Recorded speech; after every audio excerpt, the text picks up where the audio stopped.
नमस्कार। कभी सोचा है कि ज्योतिष में एक ऐसा तारा भी है जिसे सर्प तारा कहा जाता है? जी हाँ, आज हम बात करने वाले हैं वैदिक ज्योतिष के सबसे जटिल और शक्तिशाली नक्षत्रों में से एक, आश्लेषा की। ये एक ऐसी ऊर्जा है जो रहस्य, शक्ति और गहरे बदलाव से भरी है, और इसे समझना एक तरह से हमारे अंदर छिपे हुए पहलुओं को जानने जैसा है। विश्लेषण शक्ति या दूसरों पर विष डालने की शक्ति। अब ये सुनने में बड़ा कठोर लगता है ना? लेकिन ये सिर्फ नुकसान पहुंचाने के बारे में नहीं है। ये असल में शब्दों, विचारों और हमारे कामों के शक्तिशाली असर के बारे में है। ये एक ऐसी ताकत है जिसमें बनाने और बिगाड़ने दोनों की क्षमता है। ये इसकी गहरी दोहरी प्रकृति को दिखाती है। तो आगे हम इस रहस्यमय विषय पर एक साफ और सधे हुए तरीके से बढ़ेंगे।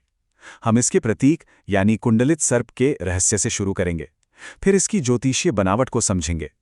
हम इसके व्यक्तित्व की गहराइयों में उतरेंगे, देखेंगे कि ये करियर और रिश्तों पर कैसे असर डालता है, और सबसे जरूरी बात, हम बदलाव के रास्ते और दूसरे नक्षत्रों के साथ इसके जटिल संबंधों को भी उजागर करेंगे। तो चलिए शुरू करते हैं।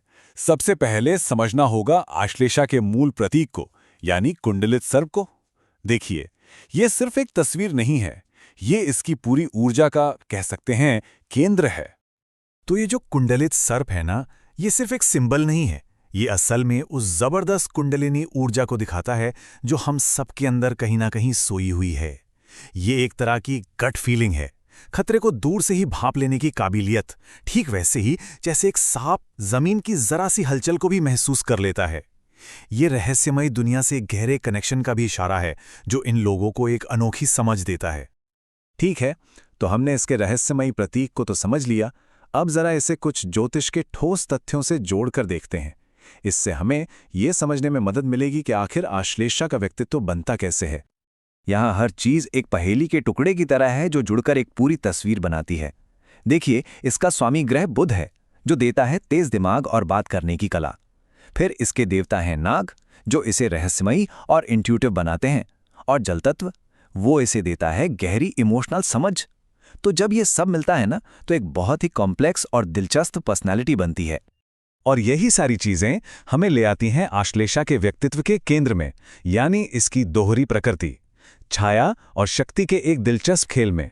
ये विष और अमृत दोनों की कहानी है। अब इस स्लाइड को जरा ध्यान से देखिए। ये आश्लेषा की पूरी कहानी एक तरह से बयां कर देती है।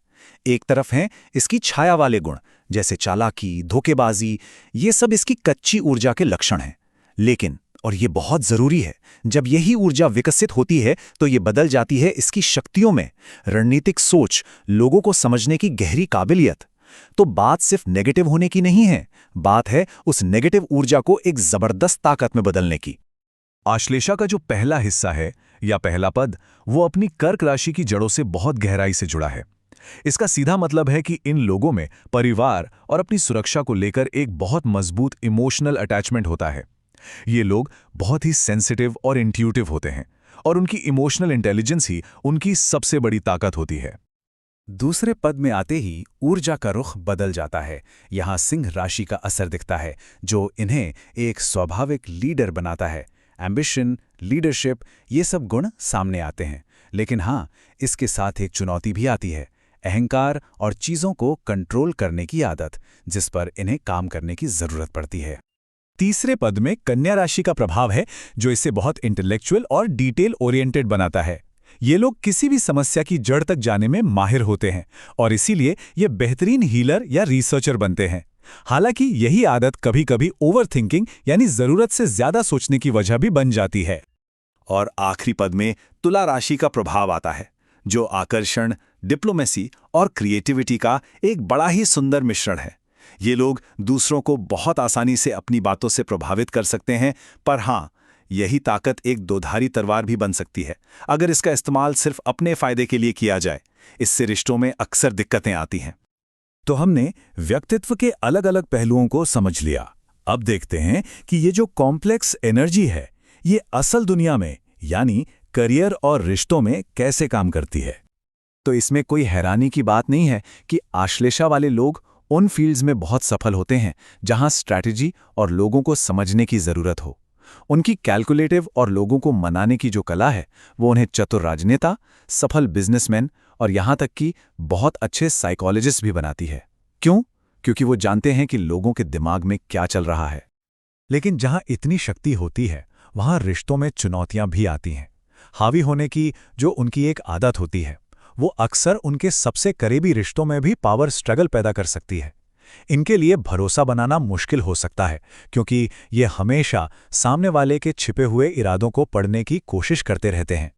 तो सवाल उठता है कि क्या आश्लेषा वाले हमेशा अपनी इन आदतों के गुलाम रहते हैं?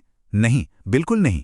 सबसे जरूरी बात यह है कि आश्लेषा की जो यात्रा है वो असल में विकास की यात्रा है, अपनी इन शक्तिशाली प्रवृत्तियों पर महारत हासिल करने और उन्हें ज्ञान में बदलने की।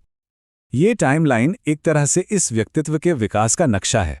देखिए, 17 साल की उम्र में ये गुण पहली बार सामने आते हैं। 30 की उम्र तक ये जीवन में अच्छे या बुरे पर साफ साफ नतीजे देना शुरू कर देते हैं, और 41 की उम्र तक अगर इन्होंने खुद पर काम किया है तो ये अपनी पूरी ताकत को ज्ञान की तरह इस्तेमाल करना सीख जाते हैं। और ये बात इस पूरी यात्रा के अंतिम लक्ष्य को बहुत खूबसूरती से समझाती है। लक्ष्य इन ताकतवर गुणों को दबाना नहीं है, बल्कि उन्हें एक ऊंचे मकसद की ओर मोड़ना है, जैसे हीलिंग, गहरी समझ और इंसान के मनोविज्ञान पर महारत हासिल करना। ये असल में विष को अमृत बनाने की कला है। और आखिर में आइए देखते हैं कि आश्लेषा की ये अनोखी ऊर्जा दूसरे नक्षत्रों के साथ कैसे मेल खाती है। ये जोड़ियां इसलिए काम करती हैं क्योंकि ये एक दूसरे को बैलेंस करती हैं। जैसे पुष्य की वफादारी और देखभाल करने वाली जो नेचर है, वो आश्लेषा का भरोसा जीतने में मदद करती है, और ये एक बहुत ही दुर्लभ और गहरा रिश्ता बनाता है। इसी तरह अश्विनी की सीधी साधी ऊर्जा और ज्येष्ठा की समझदारी भी आश्लेषा की कॉम्प्लेक्स नेचर के साथ एक अच्छा तालमेल बिठाती है। वहीं दूसरी तरफ इन जोड़ियों में एक बुनियादी टकराव है, खासकर उत्तराषाढ़ा के साथ तो इन्हें कट्टर दुश्मन जैसा माना जाता है, जहां दोनों की जिद और कंट्रोल करने की आदत के कारण लगातार तनाव और कड़वाहट बनी रहती है। ये ऊर्जाओं का एक ऐसा टकराव है जिसे सुलझाना लगभग नामुमकिन होता है। तो संक्षेप में कहें तो आश्लेषा की यात्रा विष को अमृत में बदलने की है। ये अपनी छायादार प्रवृत्तियों को स्वीकार करने और उन्हें ज्ञान और शक्ति के स्रोतों में बदलने के बारे में है। हम इस चर्चा को एक आखिरी विचारोत्तेजक सवाल के साथ खत्म करते हैं, जो आश्लेषा व्यक्तित्व का कह सकते हैं अंतिम सबक है। सच्ची शक्ति क्या है? क्या ये वार करने की क्षमता है, या ये जानने का ज्ञान है कि कब वार नहीं करना है? ये सवाल सिर्फ आश्लेषा के लिए नहीं, हम सब के लिए है। सोचिएगा जरूर।